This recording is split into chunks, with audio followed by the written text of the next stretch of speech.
Il y a des mots que personne n'ose prononcer, mais Mamseuer Athanasius Schneider les a prononcés. Dans une interview surprenante, il rappelle au pape que chaque évêque élu aujourd'hui sera un compte rendu public devant Dieu. Et il prévient, aucun catholique n'est spectateur. Même si vous vivez loin, même si vous pensez que cela ne vous concerne pas, les conséquences vous pèsent aussi. Si vous voulez comprendre les véritables enjeux, restez avec nous jusqu'au bout.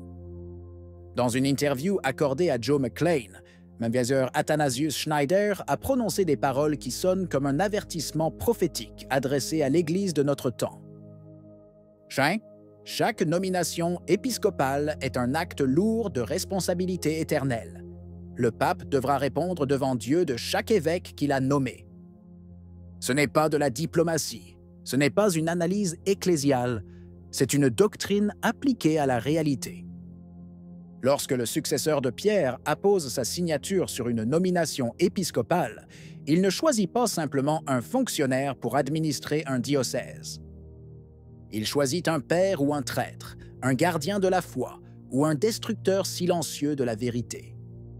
À une époque où l'efficacité et la gouvernance semblent avoir supplanté la sainteté et la mission, Schneider remet le jugement de Dieu au centre. Non pas celle de l'opinion publique, ni celle des théologiens de la cour, mais celle du juge éternel. Chaque évêque nommé, rappelons-le, est responsable de milliers d'âmes. Mais celui qui l'a choisi l'est encore plus. Un seul évêque peut détruire spirituellement un diocèse entier, dit Schneider, et il le fait non pas par des scandales à la une, mais par quelque chose de bien plus subtil, l'ambiguïté. L'ambiguïté doctrinale est aujourd'hui le véritable poison qui paralyse la foi, corrompt les sacrements, vide les homélies et éteint le zèle. C'est le cancer silencieux d'une Église qui préfère plaire au monde plutôt que d'être un signe de contradiction.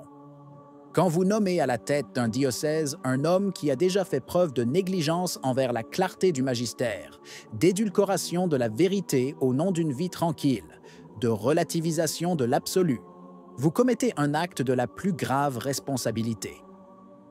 Le troupeau est confié à ceux qui ne savent pas le conduire, ou pire, à ceux qui le conduisent intentionnellement vers le précipice. Il n'est pas nécessaire de dresser une liste de noms.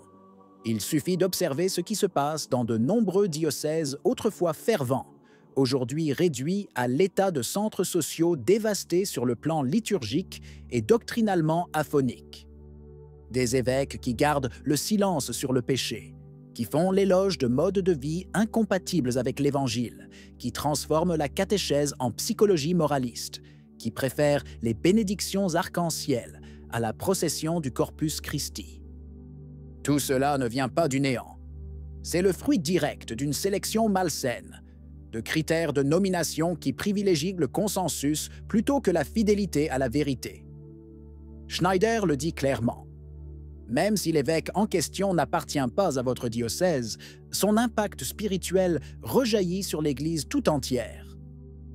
Nous sommes un seul corps, et lorsqu'une partie de celui-ci est infectée par l'erreur, l'organisme tout entier en souffre. Penser que les dégâts se limitent à un seul diocèse est une illusion moderne, qui ne sert qu'à déresponsabiliser les pasteurs et à anesthésier les fidèles. La vérité est que tout évêque infidèle au dépôt de la foi contribue à éteindre la lumière catholique dans le monde, et quiconque continue à les nommer, sans prudence ni discernement, jette les brebis dans la gueule des loups. Le poison de l'ambiguïté se propage également grâce au silence de ceux qui devraient lui parler. Schneider ne le nie pas et ne l'édulcore pas. Ce n'est pas notre rôle de critiquer chaque acte du pape, déclare-t-il respectueusement, mais nous devons nous en préoccuper et prier toujours plus. Et juste après, la phrase qui pèse comme une meule. Pour chaque évêque nommé, Dieu demandera des comptes au pape. Ce n'est pas une provocation, c'est une vérité que la théologie des saints a toujours soutenue. Tout choix qui affecte le salut des âmes est une affaire de jugement éternel. Il ne suffit pas de se réfugier derrière une obéissance aveugle, ni de faire appel à la prudence diplomatique. Se taire face au mal, par peur ou par calcul, est une complicité spirituelle. Le respect de la figure du pontife ne peut se transformer en soumission émotionnelle. L'histoire de l'Église l'enseigne, les saints ont servi la vérité, même lorsque la chair de Pierre tremblait. Il cite deux figures géantes qui, dans les moments de grande crise, ont su faire passer la sainteté avant la hâte, le discernement avant la pression.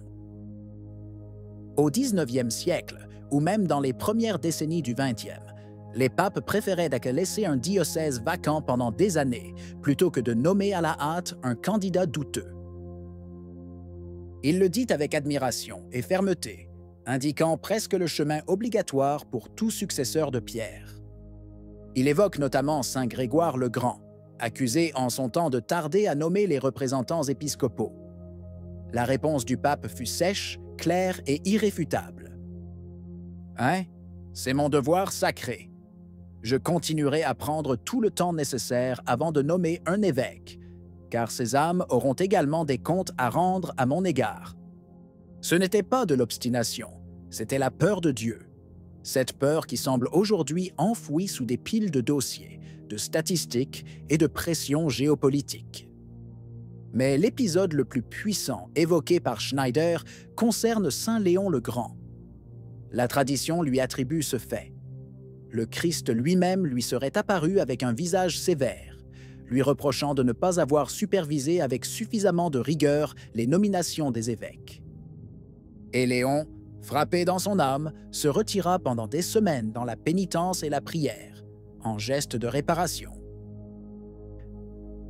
C'est le niveau de conscience que tout pape devrait avoir, dit Schneider, une conscience scrupuleuse, pleine de peur, car chaque nomination épiscopale est une participation directe à la mission du Christ ou à sa trahison. Ces exemples ne sont pas une hagiographie romantique, mais des critères de discernement pour aujourd'hui. Le peuple de Dieu a besoin de pasteurs, pas de gestionnaires. Des pères, pas des diplomates. Des saints, pas des fonctionnaires. Et quand ces hommes ne sont pas trouvés immédiatement, le vrai pape, comme Grégoire, comme Léon, attend, se prépare et prie. Enfin, Schneider lance un appel précis et respectueux au pape Léon XIV. Il demande que chaque nomination épiscopale soit le fruit d'un discernement profond et non de la précipitation ou de la pression curiale.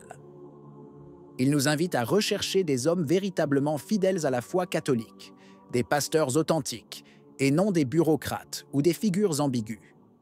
Rappelons que le pape porte la responsabilité spirituelle de chaque évêque élu et qu'une négligence dans ses décisions peut avoir des conséquences dévastatrices pour l'Église. La référence au saint pape du passé n'est pas rhétorique. C'est un rappel concret de la nécessité d'être vigilant, de prier et de choisir avec crainte de Dieu. Qu'en pensez-vous? Si vous avez aimé la vidéo, laissez un commentaire. Amen. Que Dieu vous bénisse.